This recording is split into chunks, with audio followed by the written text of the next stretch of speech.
daawadayaal ku soo dhawaada warkeeni isbuuclaha ee ku baxa barnaamijka nabra kana baxa TV-ga Masar al-Hayaat toddobaadkiiba mar waa anigoo ah Said Cali Cabdullaahi Salaad idin la socodsiinaya warka ku baxa afka Soomaaliga.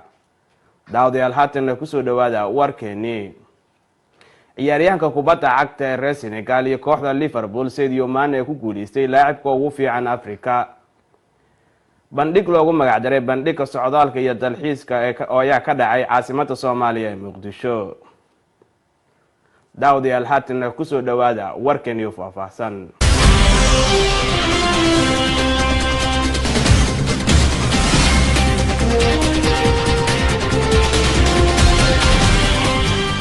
Sadio Mane ayaa noqday ciyaaryahanka ugu fiican ee sanadkii tagay Afrika 2019.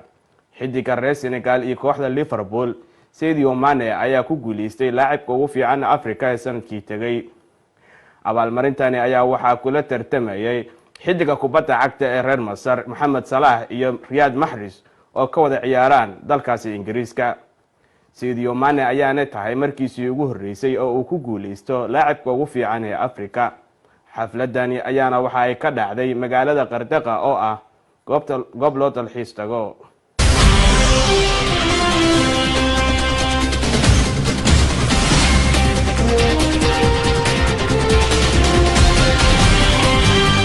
bandhig lagu magac daray bandhigga dalxiiska iyo socdaalka ayaa waxa uu ka dhacay maalmihii aynu soo dhaafnay magaalada Muqdisho ee caasimadda dalka Soomaaliya. bandhigani ayaa lagu qabtay caasimadda Muqdisho maalmihii aynu soo dhaafnay waxa uu na soconayay muddo 2 maalmood ah. bandhigani ayaa waxa uu hadafkiisu ahaa ama looga dan lahaa ku soo bandhigida goobaha aadka u quruxda badan ee Soomaaliya isla markaana loo dalxiis tagi karo. Soomaaliya ayaa waxa sanadii ugu dambeysay ama 5 sano ugu dambeysay lagu qabanayay bandhigyo aad u kala duwan kuwaas oo laga lahaa ujeedooyin kala gedisan. dhageystayaal daawadayaal waa anigoo ah Said Cali Cabdullaahi Salaad idin la socodsiinayay warkii ku baxayay barnaamijka Nabra kana baxa TV-ga Masar al-Hayaat. tan iyo intaan dib ku kulmi doono sidaas iyo nabadino.